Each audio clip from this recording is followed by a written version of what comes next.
Tetap mau memuji Tuhan. Amin. Tetap percaya bahwa kita adalah orang-orang yang berbahagia di dalam Tuhan. Amin. Hari ini ku rasa bahagia karena kami ada di dalam persekutuan di dalam Engkau Tuhan. Amin. Haleluya, mari terus bersuka cita.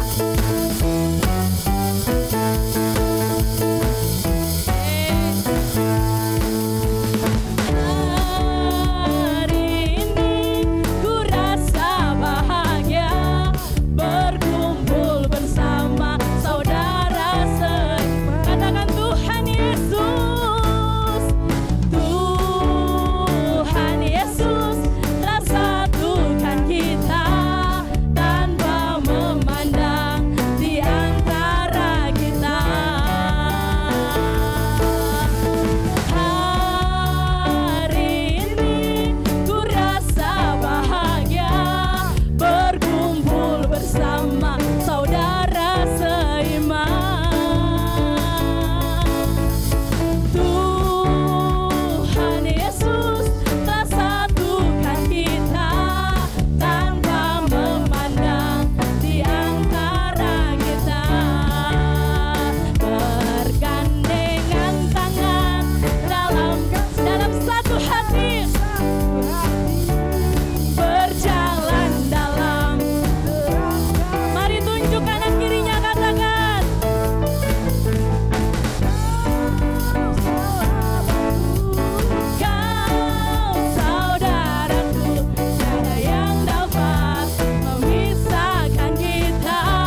bersyukur dan sukacita Tuhan penuh bagi setiap kita. Amin.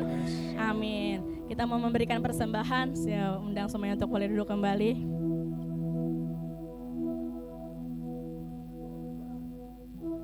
Oke, semuanya sudah punya amplop persembahannya. Saya undang petugas kolektan untuk boleh maju ke depan.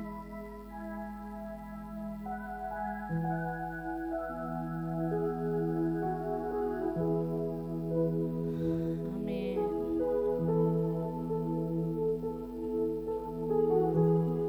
Yes. Amin. Oke. Mari angkat amplop persembahan kita tinggi-tinggi melebihi kepala. Kita mau berdoa kepada Tuhan. Terima kasih Tuhan untuk kesempatan yang Tuhan berikan bagi setiap kami. Kami mau memberi lebih lagi kepada Tuhan. Mari ajar setiap kami untuk memberi dengan penuh sukacita, dengan kerelaan hati Tuhan. Dan kami terus percaya Tuhan bahwa apa yang ditabur Tuhan, Engkau yang akan melipat kali gandakannya ya Bapa. Dan Tuhan, kami percaya bahwa berkat-berkat-Mu selalu ada bagi setiap kami. Biar apapun yang kami kerjakan oleh kedua tangan kami, Tuhan yang menjadikannya baik, Tuhan yang menjadikannya berhasil. Di dalam nama Tuhan Yesus kami mau memberi dengan penuh sukacita. Haleluya. Amin.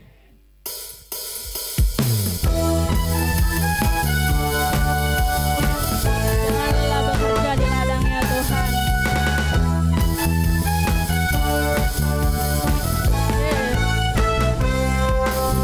Jangan lelah bekerja di ladangnya Tuhan.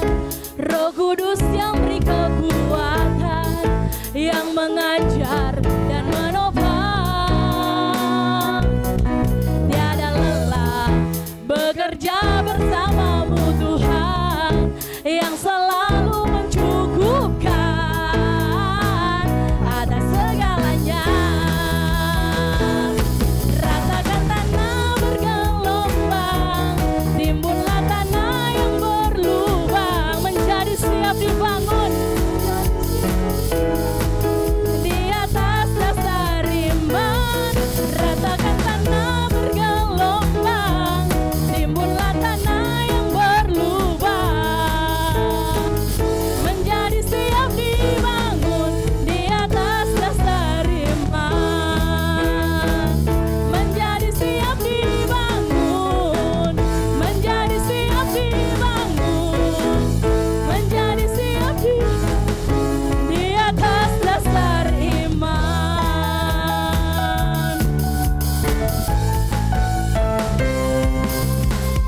Haleluya, amin. Tuhan memberkati setiap persembahan kita. Mari saat ini saya undang sekali lagi untuk saudara boleh sama-sama bangkit berdiri. Makasih Tuhan, kami mau masuk dalam dengar-dengaran akan firman-Mu. Engkau segalanya dalam hidup kami. Engkau penuhi kami dengan kasih sayang-Mu Tuhan. Engkau yang akan menuntun setiap langkah demi langkah dalam hidup kami.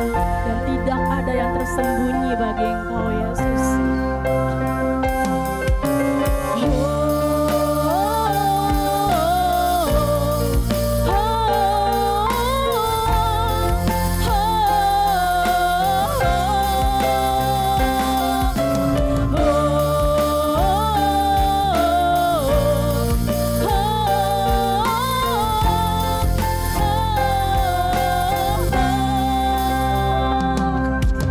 Engkau tak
ada berkat-berkat-Mu Yesus.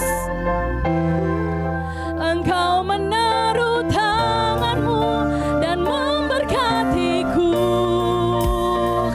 Tak ada rasa aman di luar kasih-Mu. Engkau yang tahu segala hal tentang hidup kami Tuhan.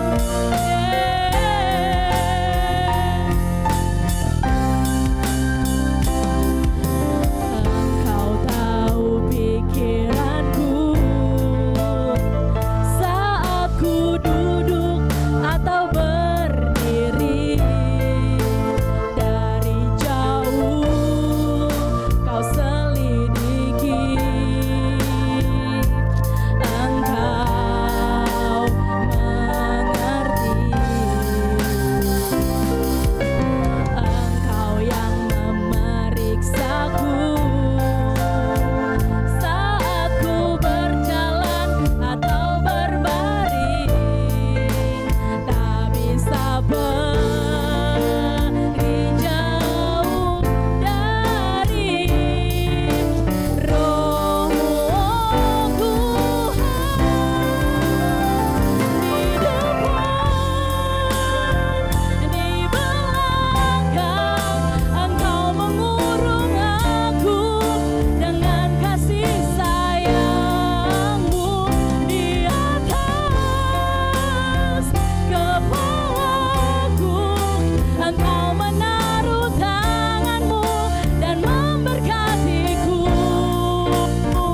Tak ada rasa aman di luar kasih-Mu.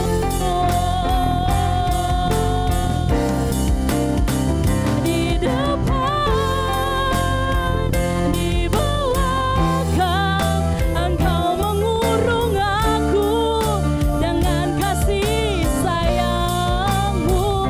Di atas kepalaku, Engkau menaruh tangan-Mu dan memberkatiku. Tak ada rasa aman di luar kasih. Oh, mari dengan segenap iman kita katakan dengan penuh percaya kepada Tuhan.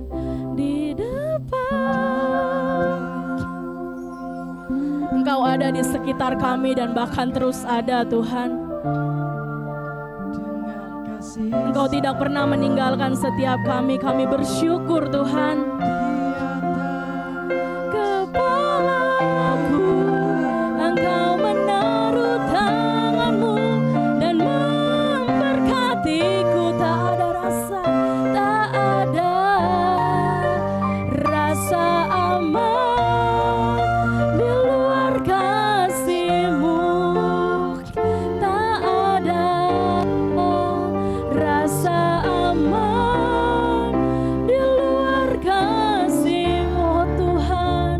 Oh Tuhan, ku kan aman di dalam kasih-Mu. Boleh beri tepuk tangan bagi Tuhan kita yang dahsyat dan ajaib. Haleluya, Tuhan baik. Saya persilakan kepada hamba-Nya.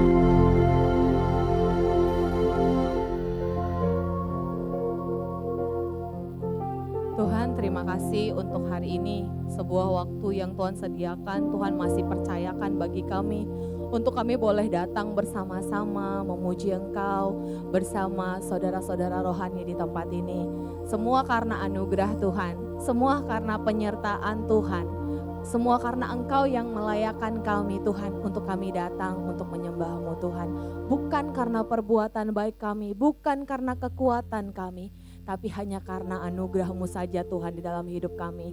Hari ini kami siap untuk mendengar firman-Mu. Hari ini kami siap untuk menerima perkataan-Mu di dalam hati kami.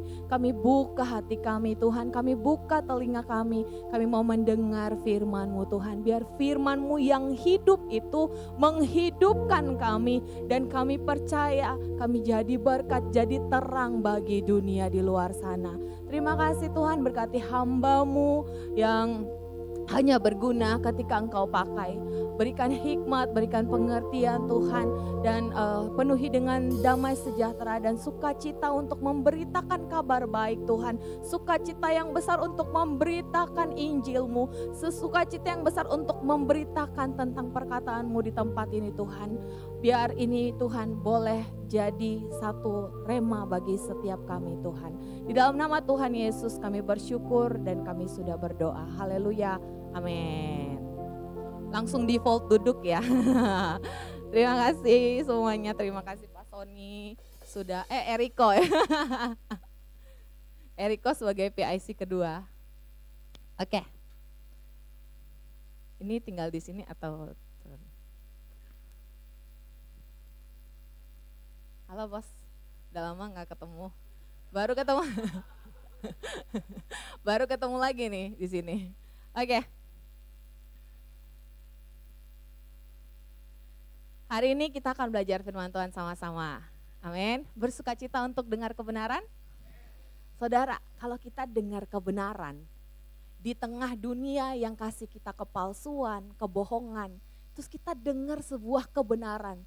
Di persidangan, kalau ada orang yang benar dinyatakan bersalah, lalu ada bukti yang menyatakan bahwa dia benar, ada kebenaran-kebenaran yang diungkapkan, kita yang nonton aja. Nah gitu dong, seru nih, ini yang benar gitu ya. Kita meresponi sebuah kebenaran dengan sukacita yang luar biasa. Kita meresponi kebenaran karena kebenaran itu yang memerdekakan hidup kita. Karena kebenaran itu yang membuka mata kita, amin. Jadi kita terima kebenaran Tuhan hari ini dengan penuh sukacita. Oke, hari ini saya dikasih judul sama Koko Eriko adalah menjadi berkat ya. Oke, saya mulai dengan ini. Ini adalah seorang pendeta, dia pernah berkata seperti ini. Penyebab utama ateisme di dunia saat ini adalah orang-orang Kristen yang mengakui Yesus dengan mulut mereka, lalu berjalan keluar dan menyangkalnya dengan cara hidup mereka. Inilah yang membuat dunia yang tidak percaya menjadi sulit percaya. Saya cerita sedikit. Beberapa tahun lalu saya pulang dari kantor mau menuju rumah. Saya naik taksi karena ada demo besar-besaran di Monas. Saya pulang, lalu di tengah demo itu taksi saya diberhentikan. Berhentikan, orang-orang bersuara tentang hal-hal yang baik ya. Mereka memuji-muji Tuhan, mereka menyuarakan menyuarakan puji-pujian buat Allah gitu ya. Tapi mereka menghentikan taksi saya, lalu mereka gedor-gedor pintu taksi saya. Woi, buka gitu ya. Terus, woi, nggak bisa jalan. Terus mereka bersorak-sorai kayak gimana? Kayak mungkin hore-hore dan lain sebagainya gitu ya. Padahal mereka sedang menyuarakan Allah dari mulut mereka. Ya, lalu saya menulis satu ini sebelum saya mulai, saya bacain kita sebuah not ya. Notnya seperti ini. Waktu itu saya bikin tulisan karena saya suka nulis, jadi saya nulis ini. Langit cerah sore hari Rabu. Dalam taksi aku pulang hari itu hingga tiba di jalanan penuh pilu.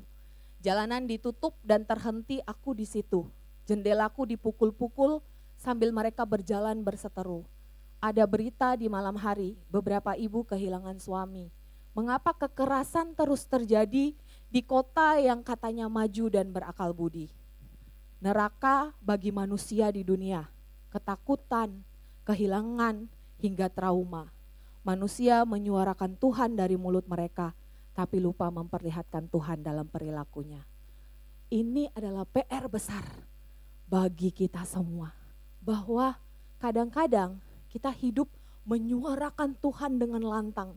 Kita datang ke gereja, kita bersaksi tentang Tuhan, kita mengagung-agungkan nama Tuhan. Di tempat kerja kita setel lagu rohani besar-besar gitu ya. Misalnya haleluya, kau Allah yang besar. Tapi kemudian setelah itu kita nggak menjadi apa-apa, tapi kita jadi batu sandungan bagi orang lain. Kita nggak jadi berkat buat orang lain. Hari ini kita belajar dari surat Rasul Paulus sama-sama ya. Bagaimana kita menjadi kesaksian yang hidup. Kesaksian itu powerful saudara. Kesaksian tentang kebenaran itu punya kuasa yang besar. Tapi kalau kesaksian kita adalah kesaksian yang kosong atau tanpa perbuatan, maka kesaksian itu tidak punya makna apa-apa. Ada banyak orang bersaksi dengan mulut mereka tentang Tuhan. Ada banyak status berseliweran tentang ayat Alkitab. Tapi ada banyak perilaku yang ternyata justru menghujat Tuhan. Perilaku kita sehari-hari yang mungkin justru menghina Tuhan dalam kehidupan kita. Next.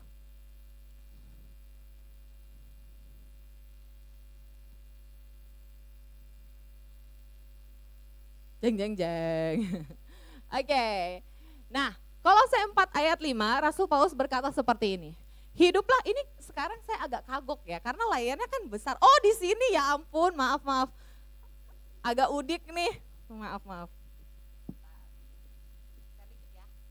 Hiduplah dengan penuh hikmat terhadap orang-orang luar. Pergunakanlah waktu yang ada. Hendaklah kata-katamu senantiasa penuh kasih, jangan hambar, sehingga kamu tahu bagaimana kamu harus memberikan jawaban kepada setiap orang. Kolose ini ditulis oleh Rasul Paulus. Kalau kita lihat, Rasul Paulus tuh banyak bicara dalam surat-suratnya, bukan bersaksi lewat kesaksian mulut kayak percaya sama Tuhan dia adalah juru selamat gitu ya. Karena Rasul Paulus tahu bahwa tidak semua orang adalah penginjil. Karena Rasul Paulus tahu tidak semua orang adalah gembala. Rasul Paulus tahu tidak semua orang adalah rasul yang langsung bisa berkata-kata, dikasih kemampuan oleh Tuhan untuk mengabarkan Injil secara langsung. Tapi dalam banyak kitab Rasul Paulus yang ditulis oleh Rasul Paulus, dia mengedepankan apa saudara? Sebagai sebuah kesaksian yang hidup? Gaya hidup. Sama-sama katakan gaya hidup. Gaya hidup ya. Dalam Kolose ayat 4 sampai 5 sampai 6, dia bilang hiduplah dengan penuh hikmat. Dia bicara tentang perkataan, dia bicara tentang gaya hidup. Next. Dalam Efesus surat yang sama yang ditulis sama Paulus nih Bapak Ibu. Paulus bilang, karena itu perhatikanlah dengan saksama bagaimana kamu hidup. Jangan seperti orang bebal, tapi seperti orang arif. Dan pergunakanlah waktu yang ada karena hari-hari ini adalah lenjat. Sekali lagi dia bilang, karena itu perhatikan dengan sesama bagaimana kamu hidup. Bagaimana kita hidup, bagaimana kita berjalan, bagaimana kita bertemu orang, bagaimana kita bekerja, bagaimana kita melayani, bagaimana kita merawat anak, bagaimana kita mendidik anak, bagaimana kita menyayangi istri. Di dalam Kolose itu sebelumnya, itu Rasul Paulus mengajarkan tentang bagaimana kasih dalam keluarga. Anak-anak tunduk kepada orang tua, suami sayang kepada istri, istri hormat kepada suami, gitu ya. Jadi dalam kitab Kolose ini nanti kita akan lihat bersama-sama, Paulus banyak mengedepankan kesaksian yang hidup itu adalah sebenarnya kehidupan kita atau gaya hidup, bukan cuma sekedar keberanian untuk memberitakan Injil melalui perkataan. Next. Oke, jadi tema hari ini adalah kesaksian yang hidup. Kita mau sebagai pengikut Kristus, kita nggak punya kesaksian yang kosong dalam kehidupan, amin. Kita nggak cuma bisa berkata-kata, jago memuji Tuhan, jago bicara tentang firman, jago pasang status tentang firman Tuhan, jago ajak orang ke gereja misalnya. Tapi hidup kita harus jadi saksi Tuhan. Gaya hidup kita harus jadi kesaksian yang hidup. Ada banyak testimoni tentang orang-orang ya, tapi kalau itu nggak real, nggak sebenarnya, itu akan jadi hujatan yang belakangan, tinggal tunggu waktunya. Oke, next. Kesaksian yang hidup, yang pertama adalah hidup berhikmat di hadapan dunia. Kolose 4 tadi dikatakan, awal katanya ya, hiduplah dengan penuh hikmat terhadap orang-orang luar. Yesus bilang, kita terang dunia. Ya, jadi kita harus jadi terang bagi gelap di tengah-tengah dunia, bukan di dalam gereja. Hidup dengan penuh hikmat terhadap orang-orang luar. Artinya orang-orang yang belum kenal Tuhan, artinya orang-orang yang enggak tahu tentang kasih Kristus, gitu ya. Hidup bersama-sama dengan mereka. Tuhan enggak bilang gini, kamu jangan hidup di dunia ini. Ya enggak bisa orang kita hidup di dunia ini, ya kan? Tapi Tuhan bilang jangan serupa sama dunia, tapi Tuhan bilang jadi terang di tengah-tengah dunia. Jadi kita ditaruh di dunia ini gitu ya, bukan untuk kabur dan lari gitu, tapi memang kita ditaruh Tuhan untuk jadi garam dan terang dunia. Next, hidup berhikmat di hadapan dunia. Kita ambil kata hikmat ya, kita belajar sama-sama saudara. Yang pertama, kata hikmat di sini, kata aslinya adalah Sophia, bukan Sevia, malam ini ku takkan pulang, bukan, Sophia. Sophia itu berarti kebijaksanaan, pengertian yang dalam, kemampuan untuk membuat keputusan yang benar, cara hidup yang benar secara praktis dan moral. Jadi arti kata Sophia dalam kitab Kolose itu, arti kata hikmat itu Sophia, dan itu berarti ini gitu ya. Jadi hikmat yang sedang ditulis Paulus di sini bukan hikmat dunia. Next. Hikmat ini adalah hikmat ilahi. Hikmat ilahi itu bukan cuma sekedar kita sekolah, kita pintar, kita jago nulis, kita jago baca, kita jago bahasa, lalu kita kerja, kita punya pengalaman 1 tahun, misalnya di dunia keuangan, 2 di dunia apa, 3 di dunia apa, lalu kita semakin tua, semakin punya banyak pengalaman, lalu orang duduk sama kita dan berkata, wah pikiran kamu hebat, ternyata kamu bisa berpikir sedalam itu. Aku seneng banget duduk sama karena kamu punya pengertian yang dalam. Bukan cuma soal itu adalah hikmat yang didapat dari dunia. Atau itu enggak apa-apa, kita belajar, kita cerdas, kita punya pengalaman, itu enggak masalah. Tapi yang Tuhan mau dalam kehidupan kita adalah ketika kita mau bilang bahwa kita jadi saksi hidup, adalah kita punya hikmat ilahi. Ya, gaya hidup yang bijak, hidup yang mencerminkan karakter Kristus di hadapan orang lain. Next. Kolose 2 ayat 3. Nah, sebelum dia tulis Kolose 4 saudara, Rasul Paulus itu menulis di Kolose 2, dia bilang gini, peraturan-peraturan ini tampaknya penuh hikmat dengan ibadah buatan sendiri, seperti merendahkan diri gitu ya. Kadang-kadang kita beribadah, merendahkan diri, menyiksa diri, berpuasa, atau kita pakai ritual tertentu yang memang benar-benar bersujud, lalu lama gitu, berjam-jam gitu. Dan dia bilang gini, tidak ada gunanya selain untuk memuaskan kehidupan duniawi. Jadi dia sudah ngomong bahwa itu nampaknya penuh hikmat. Nampaknya kita atur karena kita pinter. Nampaknya orang-orang itu bikin itu waktu itu di situ adalah karena mereka penuh dengan kepintaran, kebajikan seperti itu. Lalu mereka bikin dan atur segala sesuatu misalnya untuk melepaskan kita dari nafsu duniawi. Mari hari ini kita hanya minum air putih atau kita tidak makan daging merah. Ya, ada aturan-aturan yang dibuat sama manusia yang sepertinya bijak untuk umur panjang, untuk mendapatkan ketenangan batin, kita perlu berdiam diri, kita perlu meditasi gitu ya. Ada banyak hikmat dunia. Bahkan hikmat-hikmat yang datang yang bukan daripada Kristus, bukan hikmat ilahi yang tunduk pada kehendak Allah, bukan hikmat yang datangnya dari Tuhan, tapi karena dunia nawarin hikmat yang kayak gitu. Misalnya, kita sekarang hidup di zaman anak-anak muda gak mau merit, karena mereka trauma, karena mereka melihat bahwa memilih untuk single by choice itu bagus kok.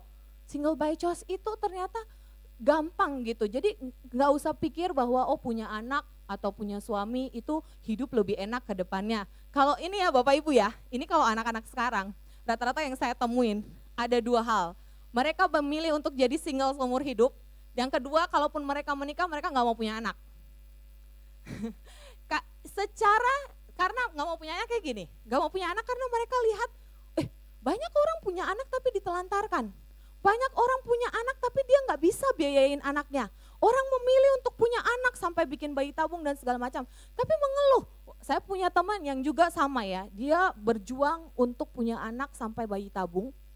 Ketika sudah punya, dia bilang capek gue ngurusin anak gue.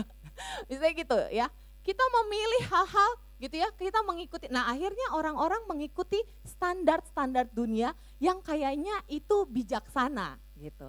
Tapi kita lupa bahwa hikmat dunia itu bukan hikmat Tuhan. Hikmat dunia itu bukan hikmat ilahi. Kita mungkin bisa belajar, kita mungkin bisa mengambil referensi dari itu gitu. Tapi ketika kita tahu bahwa yang dikatakan Tuhan untuk menjadi kesaksian yang hidup adalah kita hidup di dalam hikmat ilahi. Next. Ini sedikit perbedaan. Bapak Ibu bisa lihat atau tertutup? Tertutup ya? Iya. Oke. Perbedaan antara hikmat duniawi dan hikmat surga. Sumbernya nih. Nah, saya jelasin di sini ya. Atau ini boleh turunin aja ya Pak Sonia. Biar bisa kelihatan ya. Tolong Pak. Kita belajar sama-sama ya hari ini ya. Ya paling abisnya jam 5 sore, enggak bercanda. Cepat aja. Sumber hikmat dunia datangnya dari diri sendiri, dari logika dunia atau budaya. Jadi ada budaya-budaya tertentu ya, yang misalnya mengajarkan sesuatu itu hikmat dunia kadang ada dari budaya. Tujuan hikmat dunia adalah kepuasan diri, kesuksesan pribadi. Wah, ini achievement saya, bahwa saya sudah melakukan ini achievement saya udah nggak makan nasi selama 20 tahun misalnya. Itu baik, enggak, ini saya kasih contoh doang ya. Tapi berpusat kepada kepuasan diri. Tapi kalau hikmat surga atau hikmat ilahi, itu sumbernya adalah Allah, firman yang kita baca. Jadi semakin kita baca firman, semakin kita diurapi oleh firman, semakin kita tahu kebenaran, Roh Kudus hidup dalam kehidupan kita. Hikmat surgawi yang kita punya, bukan hikmat duniawi. Tujuannya menyenangkan Tuhan dan membangun sesama. Orang yang hidup dalam hikmat ilahi gak pernah buat kepuasan diri. Selalu pikirannya adalah gimana aku menyenangkan hati Tuhan. Semua perilaku, semua apa yang aku pikirkan, aku perbuat gitu ya. Aku ketemu sama orang-orang luar supaya orang kenal Tuhan Yesus itu baik. Supaya orang kenal Tuhan Yesus itu juru selamat. Supaya orang kenal siapa Tuhan gitu. Hasil akhirnya biasanya sehebat apapun kita ya kosong, sombong, rusak. Hikmat duniawi membawa kita kepada itu. Saudara tahu saya banyak ketemu orang dan mereka bangun bisnis dari nol ya. Mereka bangun bisnis dari nol, tapi setelah mereka ada di puncak, mereka nggak pernah puas. Selalu ada kekosongan dalam hidup, padahal pinter. Kalau ngomong duduk sama mereka ya, saudara duduk nih 2 jam, itu ide banyak banget gitu ya, hal-hal besar gitu kayaknya berasa lagi ada di dunia mana gitu kalau ngobrol sama mereka ya. Tapi pada akhirnya nggak pernah puas, teknologi baru datang, dia harus coba teknologi baru. Dia merasa bahwa dia mampu, dia merasa sombong dan akhirnya dirusakkan oleh hikmatnya sendiri. Karena nggak lagi memikirkan tentang orang-orang, bahkan teman-teman saudara-saudara tahu orang-orang yang kayaknya berada di level kesuksesan tinggi ya, mereka rela mengorbankan orang-orang bawah, rakyat-rakyat kecil, anggapannya tuh kayak dijadiin keset lah, kalau nggak diinjak-injak tuh belum enak gitu. Mereka mementingkan diri mereka sendiri, mereka pakai uangnya, perputaran uang ngambil dari sini gitu ya, untuk bikin ini, tapi mereka merampas dari rakyat kecil dan mereka nggak punya hati nurani. Kalau mau dibilang pinter, pinter nggak? Pinter banget. Untuk jadi pengusaha yang sukses, untuk jadi orang sukses, itu butuh kecerdasan, IQ yang bagus, pintar, cerdas, dan segala pengalaman. Tapi pada akhirnya ketika itu bukan bicara tentang hikmat surgawi, ya itu cuman menyenangkan diri sendiri, kosong, sombong. Dan kalau hikmat surgawi itu hasil akhirnya adalah damai, berbuah, kekal. Ya. Respon Tuhan adalah kalau untuk hikmat duniawi ditolak, dianggap bodoh. Kalau yang hikmat surgawi disukai dan diberkati. Oke, next. Jangan kamu menjadi serupa dengan dunia ini, tapi berubahlah oleh pembaharuan budimu, sehingga kamu dapat membedakan mana kehendak Allah yang baik, yang berkenan kepada Allah dan yang sempurna. Ya, jadi kalau kita bicara tentang hikmat ilahi, itu mengubah pola pikir kita. Sehingga kita ketemu sama orang di luar, kita udah gak pakai hikmat akal budi kita lagi. Tapi kita pakai hikmat ilahi. Kita pakai kebenaran firman Tuhan yang terus mengisi kehidupan kita, Roh Kudus yang mengisi kehidupan kita. Next. Saudara pernah dengar law of attraction? Jadi ini adalah sebuah hukum tarik-menarik, di mana kalau kebaikan kita menjamin kita menerima kebaikan kembali. Apa yang kita pikirkan itu yang terjadi dalam kehidupan kita. Berpusat kepada siapa? Diri sendiri. Ini hikmat dunia. Law of attraction ini salah satu salah satu rumus kunci untuk menarik sebuah kebaikan gitu dengan berpikir positif, berpikir yang baik. Tapi saya mau kasih tahu saudara, ini ternyata tidak berlaku buat kita. Saya pernah datang ke suami saya bilang gini, kok menurut kamu aku pelit gak? Enggak. Eriko, menurut kamu aku pelit gak? Peres gak? Enggak.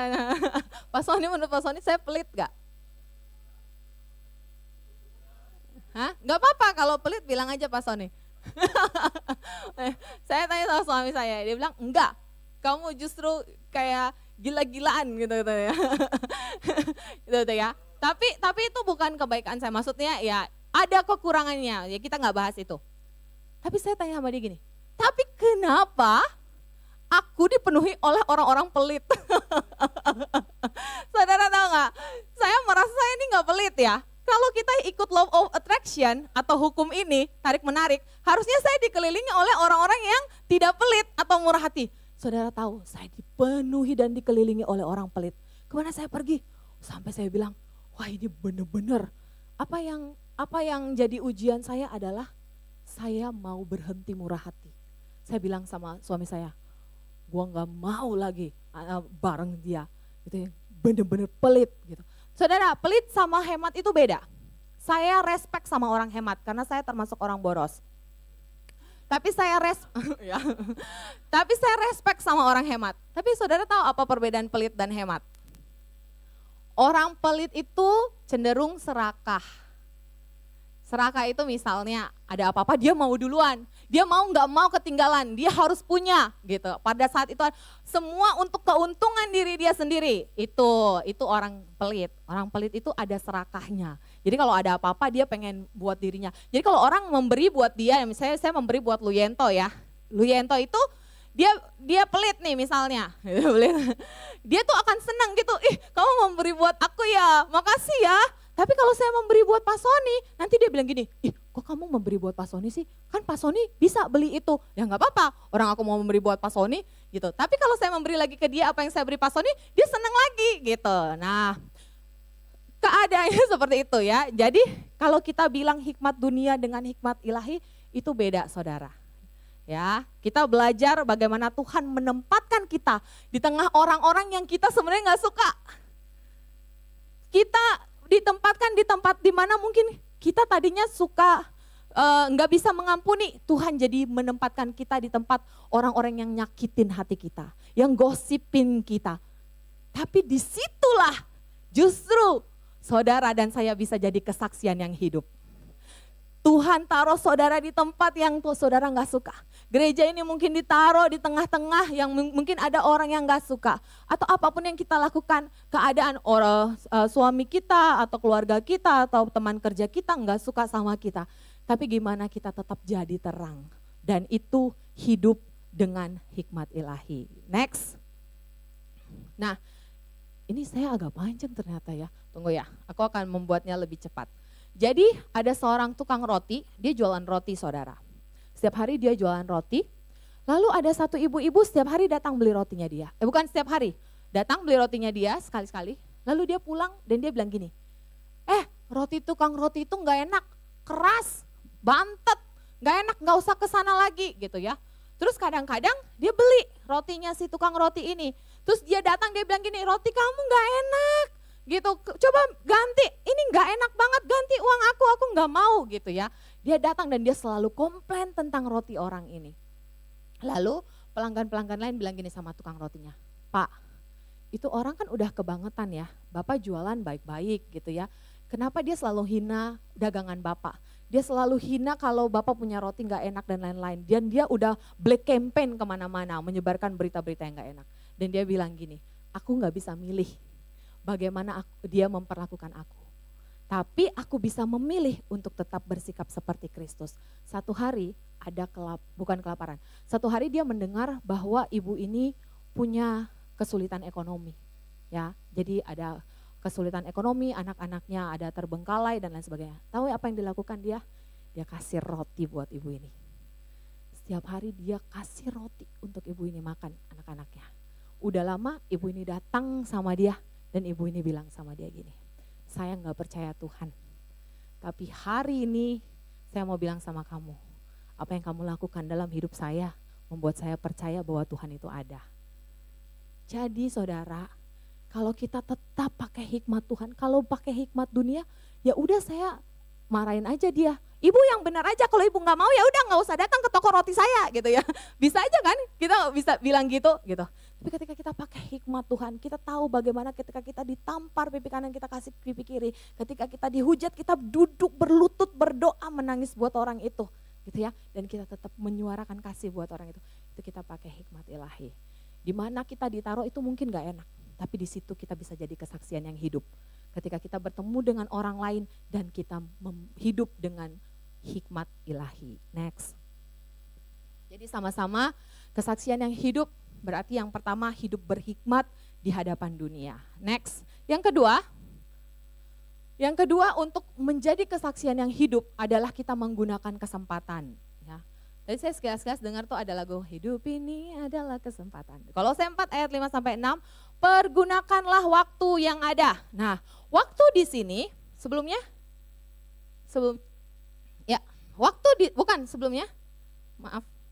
setelahnya. Oh ini. Oh ya, oke. Next. Nah, waktu di dalam kitab Kolose tadi, kalau hikmat itu Sophia ya, akar katanya atau bahasa aslinya. Yang ini kairos. Kairos itu bukan cuma sekedar waktu berentetan atau durasi gitu ya, tapi kairos itu adalah kesempatan ilahi. Waktu yang tepat, momen yang penting, kesempatan loh. Kesempatan bukan cuma waktu kronologis. Next. Kesempatan adalah momen ilahi. Kalau yang Paulus bilang ini kesempatan itu, kairos itu momen ilahi loh saudara. Jadi tampaknya kayak biasa, tapi punya dampak yang kekal. Orang bijak tidak hanya menghitung waktu, tapi memakainya dengan sebuah tujuan. Next. Waktu Yesus memanggil murid-muridnya, dia bilang sama Simon Petrus dan beberapa sahabatnya, mari ikut aku dan kamu akan kujadikan penjala manusia. Waktu itu mereka seorang nelayan. Saat Yesus menawarkan sesuatu yang kekal dalam kehidupan mereka. Saat Yesus kasih mereka kesempatan yang luar biasa. Mereka gak tunggu lama loh. Di ayat itu dibilang mereka tinggalkan jaring mereka. Lalu mereka mengikut Yesus. Tahu gak, Petrus dan sahabat-sahabatnya mengikut Yesus dengan kesempatan yang dia ambil saat itu juga. Gitu ya. Ketika Tuhan Yesus tawarin kita sebuah kesempatan, kita hidup di banyak kesempatan. Kita mau ambil itu enggak saudara? Kita mau pakai kesempatan itu enggak saudara untuk jadi kesaksian yang hidup. Jangan kayak orang kaya yang ini ya, dia bilang, Tuhan bagaimana cara supaya aku mendapatkan hidup yang kekal? Lalu kata Tuhan, pergi jual semua hartamu lalu ikutlah aku. Lalu dia bilang, aduh harta aku banyak banget, gak bisa. Lalu dia tidak jadi mengikut Tuhan. Dia kehilangan kesempatan. Kita hidup dalam kesempatan. Kita cuma punya dua pilihan. Satu, kita ambil kesempatan, atau yang kedua kita kehilangan kesempatan. Ada banyak kehilangan kesempatan kita. Saya pernah kehilangan kesempatan untuk say sorry sama papa saya sebelum meninggal. Waktu kita cuma sebentar loh. Gitu ya. Makanya kadang-kadang kalau saya berantem sama suami saya ya saudara ya. Saya berantem saudara, bukan gak pernah berantem. Saudara berantem gak? Saya kalau di jalan kalau udah seharian gitu ya, atau kita udah mendiamkan masalahnya gak mau selesaiin, saya cuma di jalan cuma mikir gini, kalau hari ini gue mati nih, kalau hari ini saya mati, atau hari ini suami saya mati, gitu. Saya punya kesempatan gak? Saya punya kesempatan yang sama gak? Untuk saya gak kayak gini gitu, maksudnya untuk saya bilang bahwa saya sayang sama dia, saya respect sama dia, saya punya kesempatan yang sama. Makanya itu kadang-kadang yang bikin saya akhirnya minta maaf atau dia minta maaf sama saya gitu ya. Karena saya tahu bahwa hidup ini ya cuman kesempatan yang datang untuk melakukan kehendak Tuhan lagi, mau ambil, tinggalin, mau lepasin atau ambil itu gitu. Dan itu adalah salah satu hal yang membuat kesaksian kita jadi kesaksian yang hidup. Ketika kita melakukan kehendak Tuhan dalam setiap kesempatan. Next. Efesus 5 ayat 15-16. Karena itu perhatikan dengan seksama bagaimana kamu hidup. Jangan kayak orang bebal. Orang bebal itu gak bisa dibilangin saudara. Makanya kadang-kadang Tuhan Yesus tuh sebel banget sama orang Farisi itu ya. Atau ahli Taurat. Karena kadang-kadang bebal, tahu firman Tuhan tapi merasa paling benar gitu. Nah, jangan seperti kayak gitu, tapi seperti orang arif yang menggunakan waktu yang ada. Nah, Paulus cerita lagi nih tentang mempergunakan waktu yang ada gitu. Jadi ternyata waktu itu penting. Ada orang yang bilang gini, uang bisa dicari, waktu tidak bisa kembali. Saudara cari uang bisa, ya. Saya sampai bilang sama dia gini, saya mau resign dong, boleh nggak misalnya ya. Terus saya udah capek kerja gitu. Terus kamu mau ngapain kalau nggak kerja? Nanti ngapain? Ya gampang lah, kalau cuma uang mah gampang. Saya di lampu merah kecek juga dapat duit. Jauh banget ya kata dia. Mau ini ngamen di lampu merah juga dapat duit gitu loh ya. Tapi ada berapa banyak waktu yang kita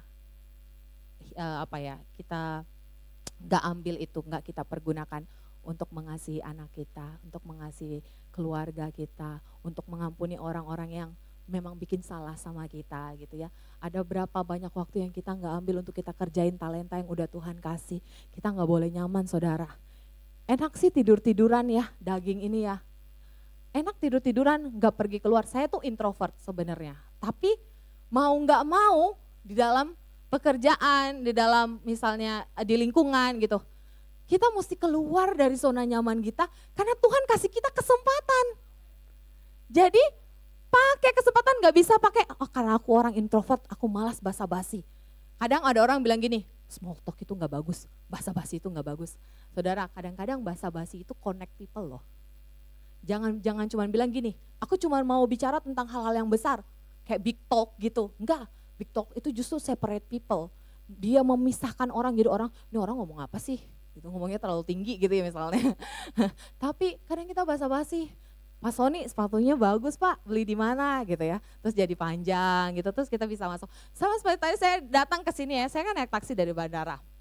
Bapaknya itu cerita, dia ini istrinya selingkuh, anaknya 3. Dan dia habis dioperasi. Dan dia bilang dia sedih banget karena istrinya ninggalin dia. Dia udah usahain banyak hal, dia sampai cerita banyak hal gitu loh. Dia cerita banyak hal. Tapi itu kan kesempatan, kalau saya nggak suka basa-basi, saya diem aja ya. Aduh ini orang ngapain sih, capek ah, dengerinnya capek ah. Tapi itu kesempatan loh saudara. Kesempatan untuk apa? Berbuat baik, dengerin dia aja, terus ngeresponin, oh ya Pak sabar ya. Itu berarti loh buat dia. Kadang orang cuma butuh didengar, kadang orang ngomong, aku gini. Kadang orang pasang status apa, kita nggak usah jelekin mereka. Karena kadang-kadang mereka cuma butuh didengar.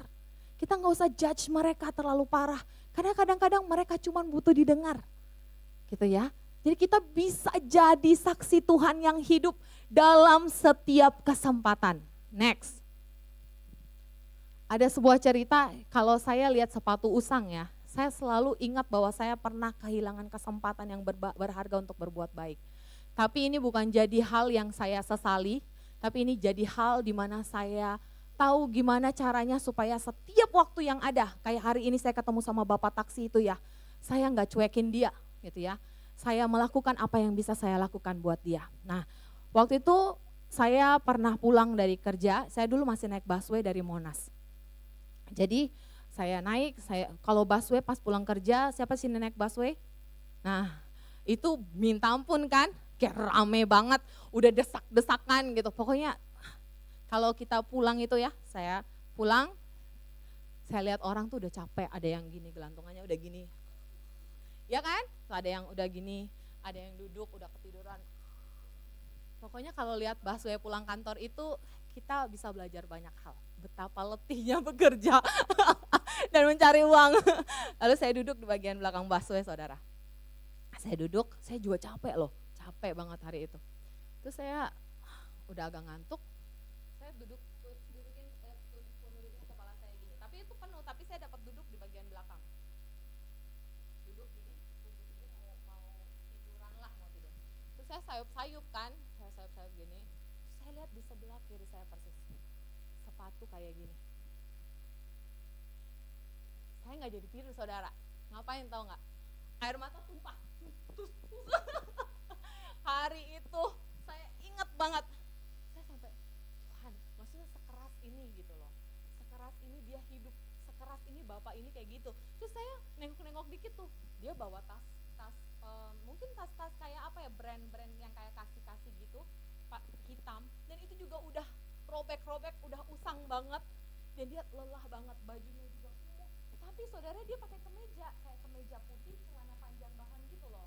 Jadi kayak memang ada kerjaan tapi saya nggak tahu apa, tapi dengan kondisi yang seperti itu di dalam hati saya ya benar-benar bergejolak, kayak kamu bisa lakuin apa gitu loh, maksudnya ngapain, apa mau tunggu dia turun bareng, ajak ngobrol, doa, makan atau apa gitu, pikirannya kayak gitu.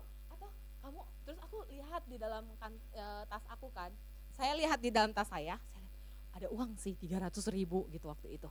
Saya udah ambil, saya masukin lagi, saya ambil, saya pikir jangan, ini Jakarta, hidup keras, nanti lu justru disalahin gitu. Jadi overthinking lagi ya kan, mikirnya aduh nggak boleh, biarin aja, jangan-jangan dia emang kayak gitu buat ngemis gitu lah. Jadi banyak hal di dalam pikiran aku hari itu. Akhirnya dia turun saudara sebelum halte saya lihat dia turun, dari situ saya mau ikut turun sambil jalan ngobrol berdua gitu ya. Saya nggak bisa loh saudara, saya terhenti di situ, saya banyak pikiran, saya mikir, lu terlalu lebay kayaknya deh, nggak usah, udah ribet gitu. Gitu ya. Dan hari itu saya pulang dengan penyesalan. Bahwa ada sesuatu yang bisa saya lakukan, tapi saya nggak lakukan itu. Dan itu jadi satu pelajaran berharga untuk kita. Bahwa Tuhan kasih kita kesempatan, sama-sama katakan kesempatan. Untuk jadi kesaksian yang hidup saudara, kita butuh mempergunakan semua kesempatan yang ada. Ada banyak kesempatan yang kita lewatkan ya, tapi hari ini kita belajar untuk enggak melewatkan kesempatan. Next. Jangan jemu-jemu berbuat baik, karena pada waktu yang tepat, kairos, kita akan menuai jika kita tidak menjadi lemah. Karena itu selama masih ada kesempatan, selama masih ada apa? Mari kita berbuat baik kepada semua orang. Sama-sama katakan kesempatan. Next. Kesaksian yang hidup menggunakan kesempatan. Next, boleh. Yang ketiga adalah untuk jadi kesaksian yang hidup ya. Untuk punya kesaksian yang hidup, yang enggak cuman kosong dalam kehidupan kekristenan kita. Next. Berkata-kata penuh kasih. Hendaklah kata-katamu senantiasa penuh kasih, jangan hambar sehingga kamu tahu bagaimana kamu harus memberikan jawaban kepada setiap orang. Next. Nah, kata-kata penuh kasih di sini berkata-kata penuh kasih karunia. Diambil dari kata Ibraninya, bahasa aslinya charis, yang berarti kasih karunia, kemurahan. Jadi ketika kita berkata-kata, orang tuh menerima anugerah, orang merasakan kasih karunia gitu. Dia merasa dia layak diterima, bukan dibully, dicemooh, digosipin gitu ya, di roasting. Tapi perkataan yang keluar adalah perkataan yang membangun, yang membuat orang menerima, aku tuh gak layak, aku harusnya dari kemarin tuh udah kayaknya pengen mati aja, tapi hari ini aku punya harapan. Perkataan yang penuh dengan kasih karunia, kalau kita mau jadi kesaksian yang hidup. Next. Bukan hanya bersikap baik loh, kalau bicara tentang charis, kasih karunia ya, tapi sampai menyentuh jiwa orang lain. Penuh rasa hormat, lembut, menguatkan, tidak hambar. Kadang ada orang yang ngomong hambar ya, kayak dia ngomong tapi nggak tahu dia ngomong apa, cuman ya gitu ya gitu-gitu aja. Tapi ada orang yang benar-benar ngomong, dia merasakan apa yang orang itu lagi omongin. Dia taruh telinganya untuk mendengerin orang itu. Next. Ini filsuf Jerman pernah bilang gini, Friedrich Nietzsche, atau bacanya gimana. Mungkin aku akan percaya kepada Sang Penebus jika pengikutnya tampak seperti orang yang telah ditebus. Ya, jadi karena orang-orang yang katanya ditebus itu hidup nggak kayak orang yang lagi ditebus, nggak penuh kasih karunia gitu ya. Jadi dia nggak percaya sama kekristenan. Next. Nah, saudara, ini ya. Oh ya. Waktu orang berdosa ini, ada si wanita ini kan, saudara tahu lah ya, dia mau dilempari batu sama orang-orang Farisi dan ahli Taurat. Orang-orang udah bawa dia, woi pejina, mungkin ada yang ngolok-ngolok dia, woi perempuan berdosa, woi pelakor, dasar pelakor lu ya, gitu ya misalnya ya. Mau dirajam sama batu sampai mati. Hari itu Yesus datang dan berkata-kata sesuatu yang mengubah hidupnya dia. Kata-kata yang penuh dengan kasih karunia. Dia bilang gini, aku tidak menghukum engkau, pergi dan jangan berbuat dosa lagi. Jadi dia gak menghakimi perempuan itu di situ. Perempuan berdosa yang harusnya Kalau di zaman sekarang ya, jangankan dosanya besar, dosa kecil aja ya. Kadang-kadang kita lihat di sosial media orang sampai segitunya ngejekin orang lain, ya kan? Tapi kita mesti sama seperti Kristus untuk jadi kesaksian yang hidup, saudara. Bawa perkataan yang penuh kasih karunia kemanapun kita pergi. Ketemu sama siapapun, perkataan kita harus mengandung perkataan yang penuh dengan kasih karunia. Ketika saya ngomong sama Pak Sony harus merasa Pak Sony diterima dan dilayakan. Ya, ketika saya bertemu dengan siapapun, ya orang itu harus merasa bahwa dia dihargai. Jangan kayak kadang-kadang nih, kita ngomong sama orang bos sama bawahan kadang beda. Sama bos kita jilat-jilat, Pak gimana Pak? Oh iya Pak, wah Bapak sepatunya bagus, apa? Terus dia kalau ketemu sama yang di bawah kita bilang, wah dari mana aja lu gembel banget, misalnya kayak gitu ya. Kata-kata kita harus mengandung kata-kata yang penuh dengan kasih karunia. Next, Yesus juga pernah ketemu sama perempuan Samaria. Ya perempuan ini sampai pergi menimba air siang hari supaya nggak ada orang di situ, supaya dia nggak dicemooh karena dia orang berdosa, karena dia punya suami 5. Tapi Yesus ngobrol bareng dia. Yesus sampai ke hatinya dia. Apa yang Yesus katakan itu bahkan sampai masuk ke jiwanya dia. Perkataan yang penuh kasih karunia itu membuat dia pergi dan dia bilang, aku ketemu sama Yesus. Dia kasih aku air hidup. Jadi untuk jadi kesaksian yang hidup, perkataan kita harus penuh dengan kasih karunia. Ketika ketemu sama orang beroleh kasih karunia, dia pergi lagi bersaksi dan menyatakan kasih karunia Tuhan. Next, hidup gak? Hidup ya jadinya. Jangan ada perkataan kotor keluar dari mulutmu, tapi pakai perkataan yang baik untuk membangun. Di mana perlu supaya mereka yang mendengarnya beroleh, supaya mereka yang mendengarnya beroleh, sekali lagi, supaya teman-teman kita beroleh, supaya keluarga kita beroleh, supaya teman-teman di tempat kerja kita ketika kita berbicara beroleh kasih karunia. Karena kita udah lebih dulu ya jadi kesaksian yang hidup, berkata-kata dengan penuh kasih karunia. Next.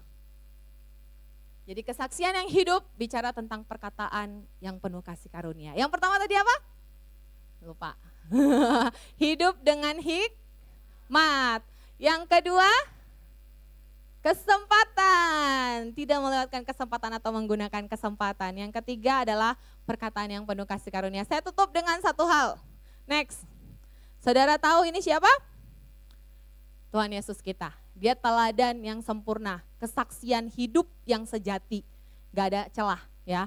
Kalau dibilang dia hidup dengan hikmat di depan orang banyak, iya. Dia sembuhin, dia terima orang Samaria, orang berdosa dan lain sebagainya. Dia mempergunakan kesempatannya untuk bahkan sampai mati ya. Dia melakukan kehendak Tuhan. Bukan pakai hikmatnya dia, kalau pakai hikmat manusia atau hikmat dunia, dia mau berkuasa, orang dia dieluk-elukan sebagai raja. Ngapain dia harus disalib? Tapi dia pakai kesempatan yang sudah dikasih sama Tuhan, sama Allah Bapa untuk dia menebus dosa manusia ya. Dia pakai itu, dia menggunakan kesempatan melakukan kehendak Bapa dan setiap perkataannya itu penuh kuasa dan membawa kasih karunia. Tapi saudara tahu dia dibawa ke pengadilan. Kalau kita ya mungkin kita dinyatakan bersalah, ada kesalahan. Waktu itu Pontius Pilatus bilang gini, aku tidak mendapati kesalahan pada orang ini. Orang udah hidupnya kayak gitu ya, udah bener dari ujung sampai ujung udah bener, dari istilahnya dari ujung rambut sampai ujung kaki udah bener. Itu pun masih tetap mau diadili. Dan sampai Pontius Pilatus bilang, aku gak menemukan kesalahan loh pada orang ini, aku mau hukum apa? Gitu. Nah ini adalah kesaksian hidup yang sejati. Jadi hidup kita, role model kita adalah Tuhan Yesus saudara ya. Next. Tapi dia harus disalib karena memang membawa tujuan untuk menebus dunia. Hidup orang percaya adalah cerminan Kristus, sebuah kesaksian hidup yang sejati. Next, kesimpulannya adalah yang pertama, kalau kita mau orang yang punya kesaksian yang hidup, bawa banyak jiwa. Kita gereja ini, Pak Sony mau jadi kesaksian yang hidup buat tetangga di kiri kanan depan belakang gitu ya. Yang pertama hidup berhikmat di hadapan dunia pakai hikmat ilahi. Yang kedua gunakan kesempatan, ada banyak kesempatan yang akan kita ketemu. Bahkan ketika kita keluar dari tempat ini, bahkan ketika selesai ibadah ada banyak kesempatan yang akan kita temui. Terutama di luar sana, ada banyak orang yang butuh kasih Tuhan. Yang ketiga, berkata-kata dengan penuh kasih karunia. Menurut saya perkataan sia-sia seperti anjing, goblok, apa segala macam itu gak perlu lah ya. Maksud saya itu buat apa gitu, bener gak? Kalau itu ada gunanya dan menghasilkan cuan gak apa-apa. Tapi karena gak ada cuan, kecuali pas bilang goblok, ting, langsung rekeningnya nambah gitu ya. Toh enggak gitu. Jadi sudahlah, yuk kita hidup seperti Kristus, di mana perkataan kita yang keluar pun itu bikin orang menerima kasih karunia Tuhan. Ya, amin. Kita nyanyi satu lagu boleh, Pak Sony? Ini nggak ada perjamuan kan? Kolektor, oke. Saya undang kita sama-sama bangkit berdiri.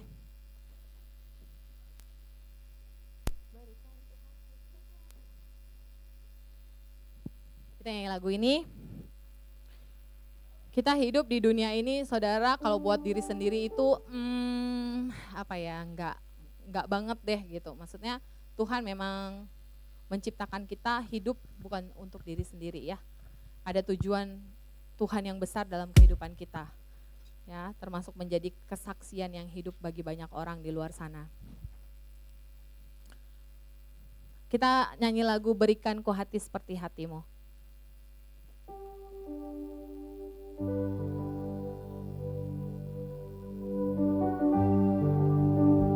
Terima kasih Tuhan untuk firman-Mu pada hari ini.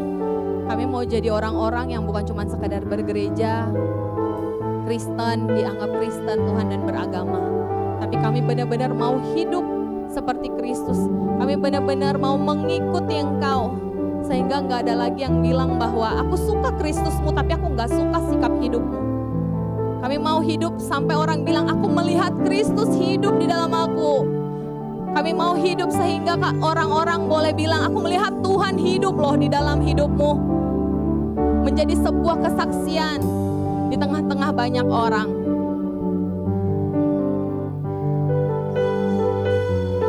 Terima kasih Tuhan. Berikan kami hati-Mu Tuhan. Hari ini kami mau mengangkat hati kami. Dan kami mau katakan sama-sama.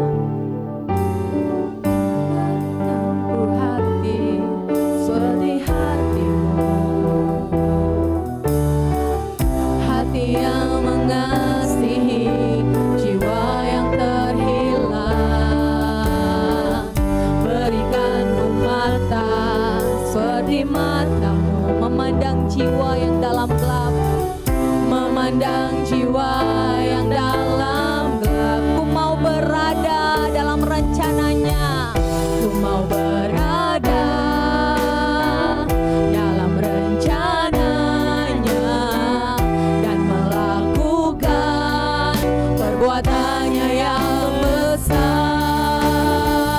memulihkan hati yang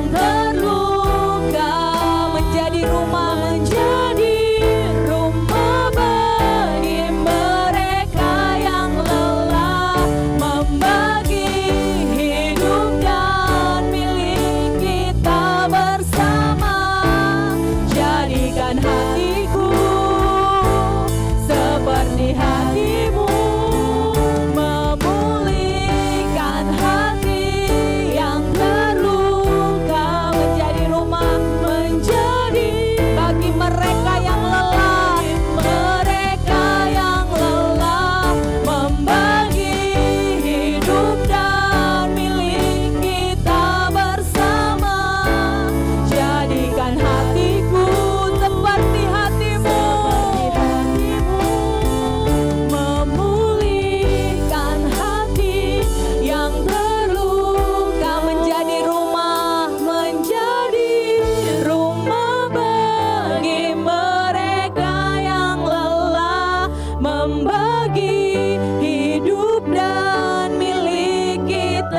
mendengar firman-Mu, ajar kami menjadi pelaku firman-Mu. Yang terutama kami mau hidup seperti Engkau hidup Tuhan. Kami mau hidup seperti teladan Yesus.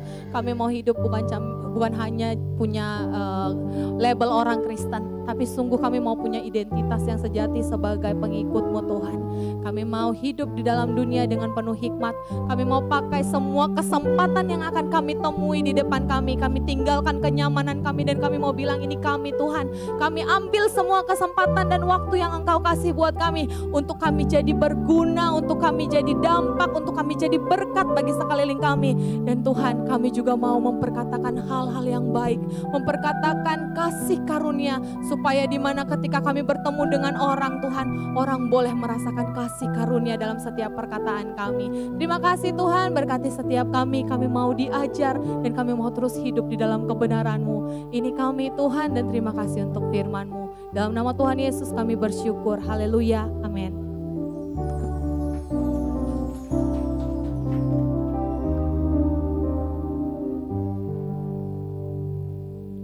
Oke.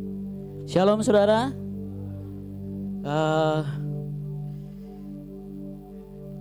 Membangun pola pikir yang sesuai dengan firman Tuhan, prioritas hidup kita menurut Kristen, itu memang gampang-gampang sulit. Tapi benar kata Vika bahwa nggak cuma label kita jadi Kristen dan mengenasin bangku yang ada di tempat ini, tapi mulai kita bergerak untuk kita mengenalkan Tuhan kepada orang-orang yang belum mengenal Tuhan. Amin Bapak Ibu ya. Amin. Jadi saya berpikirnya gini, kalau kita hari ini ada kasih tepuk tangan dulu buat Tuhan. Tadi ibadah raya pertama itu lumayan loh, 30 jiwa gitu. Terus hari ini aku belum hitung nih gitu ya, kita belum hitung, tapi kurang lebih ada 70-an karena bangku ini 75 nih. Kalau di semua terisi penuh berarti 75 sama dengan yang pelayan.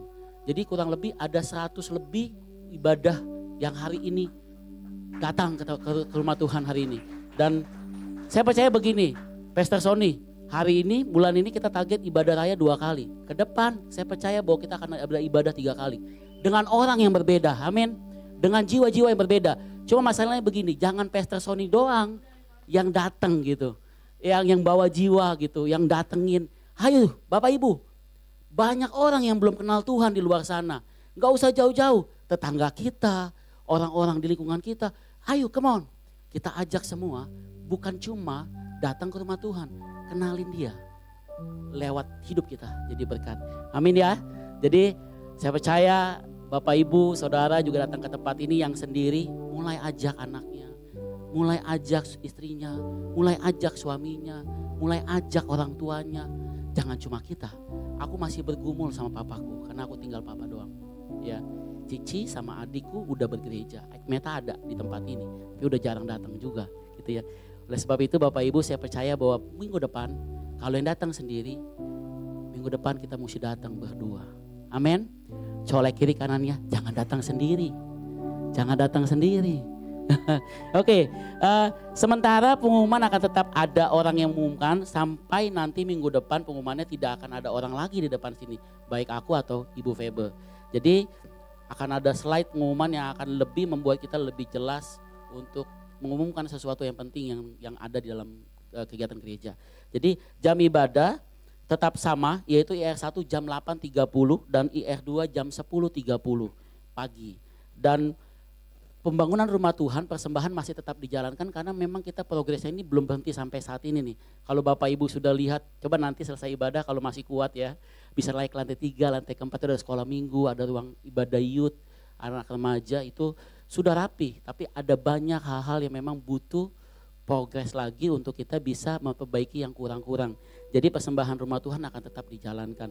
Sampai nanti satu ketika itu akan dihentikan gitu ya. Jadi selama memang dikasih kesempatan untuk kita bisa memberi, berilah yang terbaik bagi Tuhan. Amin. Jangan pelit-pelit kata Vika.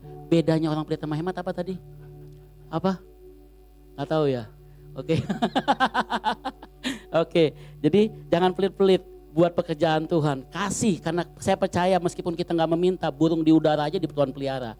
Ya Bapak Ibu ya. Dan sekali lagi recharge online diadakan jam 8. Ibadah tengah minggu, ada ibadah WBI di setiap hari Kamis, Jumatnya ada doa puasa, Sabtunya ada morning prayer, Senin sampai Jumat itu ada ibadah doa juga, Dan SM sekolah minggu ada bertepatan dengan ibadah raya kedua jam 10.30 di tempat ini. Jadi mari ajak anak, saudara, sepupu yang masih usia sekolah minggu untuk diajarkan tentang firman Tuhan di lantai 3. Dan kalau ada bapak ibu saudara yang punya anak-anak umuran 13 tahun ke atas ya, 20, 21, 13, 14, 15 itu ada tempatnya alongside untuk khusus anak remaja dan anak-anak muda di lantai 4. Emang agak lebih capek tapi nggak apa, mereka masih muda ya, jadi lantai paling 4. Aku tadi di WL di atas aku bilang biarlah dari tingkat yang paling atas ada puji-pujian yang dinaikkan bagi Tuhan. Dan tempat ini akan terus diberkati dan tempat jadi kesukaannya Tuhan. Tempat di mana orang-orang yang belum kenal Tuhan akan mengenal Tuhan jauh lebih baik. Termasuk aku ya. Jadi kalau tadi pagi ada jiwa baru, kasih tepuk tangan dulu dong. Ada Cilina dan Ko Aliong ya. Oke. Hari ini aku mau coba tolong angkat tangan yang baru pertama kali hadir di tempat kita. Boleh angkat tangannya? Yeay, 1 orang, 2 orang. Yuk kasih salam. Oke, kita nyanyi ya. Nyanyi sama-sama ya. Yo. Selamat datang saudara terkasih di rumah Tuhan. Oke. Mari bersama kita terus maju, muliakan Tuhan. Kita semua satu keluarga. Dimana? Di Basilea. Amin. Koko namanya siapa kok? Siapa namanya tadi? Apa? Kocokro, minggu depan aku mau Kocokro datang lagi. Amin ya. Cici siapa namanya? Cici minggu depan aku mau lihat wajah Cici datang lagi ya. Mau di R1, R2 pokoknya Cici aku pantengin nih sama Koko nih. Mesti datang ya. Oke. Kayaknya galak banget ya Riko ya. Ayo semua sama-sama kita berikan yang terbaik bagi Tuhan lewat apapun yang Tuhan sediakan. Kasih sekali lagi tepuk tangan yang meriah buat Tuhan kita. Kita akan akhiri ibadah kita pada siang hari ini. Saya undang sama-sama kita bangkit berdiri. Ya Bapak Ibu, saya ikut ibadah dari tadi pagi. Saya mau sedikit cerita. Tadi di firman Tuhan yang tadi pagi sama hari ini itu seperti ada sinkronisasi. Benar ya Pak Ferry, Pak Sony? Bahkan ada firman-firman yang seperti sama. Tadi di Galatia 6 tentang kebaikan yang tidak jemu-jemu, tentang kasih karunia, tentang kesempatan. Jadi setiap Bapak Ibu yang tadi pagi datang, saat 10:30 dia datang, kita tetap dapat berkat dan kasih Tuhan yang sama. Amin. Amin. Mari kita mengakhiri ibadah kita pada hari ini. Kita angkat pujian, semua karena berkat kemurahan-Mu Tuhan.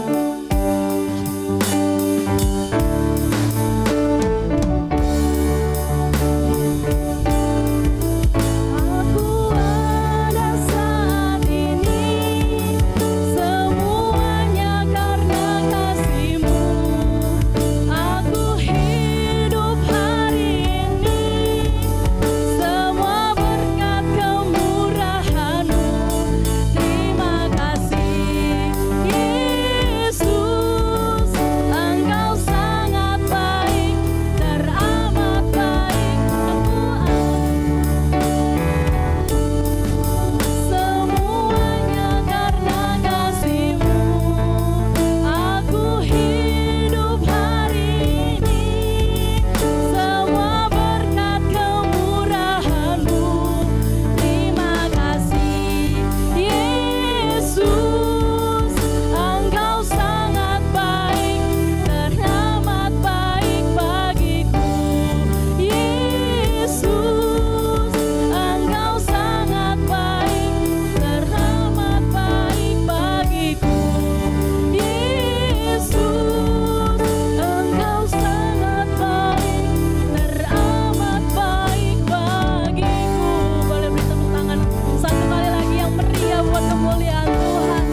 bersama-sama dengan saudara-saudara seiman kami mendengar satu firman Tuhan yang menguatkan setiap kami, yang mengubah kami untuk kami boleh menjadi saksi-saksi Tuhan yang hidup, yang penuh dengan hikmat daripada ilahi, daripada Tuhan, yang mempergunakan setiap waktu dan kesempatan untuk memberi yang terbaik.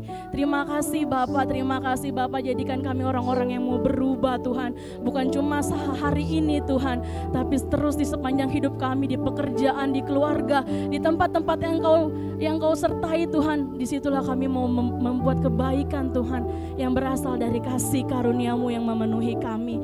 Terima kasih Tuhan, Kau berkati hamba-Nya Kak Vika yang sudah membagikan isi hati-Mu, hikmat, marifat-Mu, perlindungan, damai sejahtera-Mu ada buat dia ya Bapa. Kiranya Tuhan Kau pakai di tengah-tengah keluarganya, di tengah-tengah pelayanannya, sekolah minggu yang ada, Engkau urapi, Engkau berkati Tuhan, biar dia juga boleh menjadi kesaksi Tuhan yang hidup Bapa. Terima kasih Bapa, terima kasih Tuhan. Apapun yang jadi beban pergumulan hidup kami, terus kami percaya bahwa berkat Tuhan tidak pernah berhenti dalam hidup kami, tapi lebih daripada itu jadikan kami juga sumber berkat Tuhan, di mana Engkaulah sumber berkat itu tersendiri ya Bapa. Terima kasih Tuhan Yesus yang baik, Bapa kami yang kekal, Allah yang kami puji dan kami sembah. Kami ada semua karena kasih dan kemurahan-Mu dalam hidup kami. Terima kasih Tuhan Yesus, berkati setiap pelayan-pelayan yang sudah mengambil bagian, yang melayani Tuhan dari pagi sampai siang hari ini. Tuhan, kami mau terus bersatu hati di dalam mengiring Tuhan, kami mau terus setia di dalam mengiring Tuhan, dan karunia-karunia kami Tuhan Engkau tambah-tambahkan ya Bapa. Kami kembalikan segala hormat, pujian dan kemuliaan hanya bagi nama Tuhan.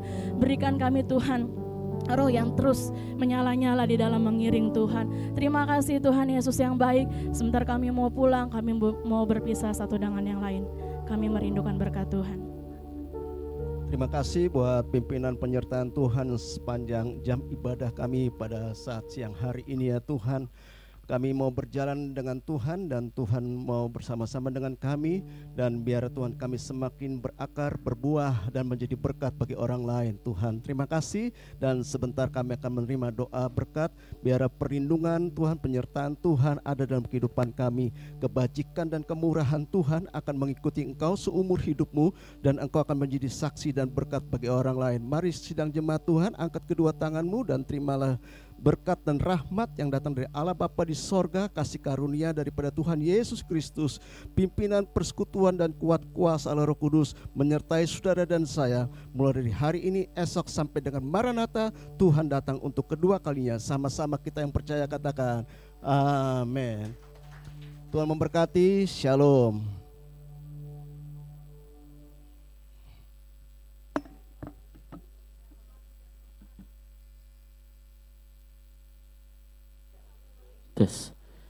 Bapak Ibu, di bawah ada bazar seperti minggu biasanya, bazar untuk mendukung program gereja selama 1 tahun. Terima kasih, Tuhan memberkati. Tuhan Yesus memberkati.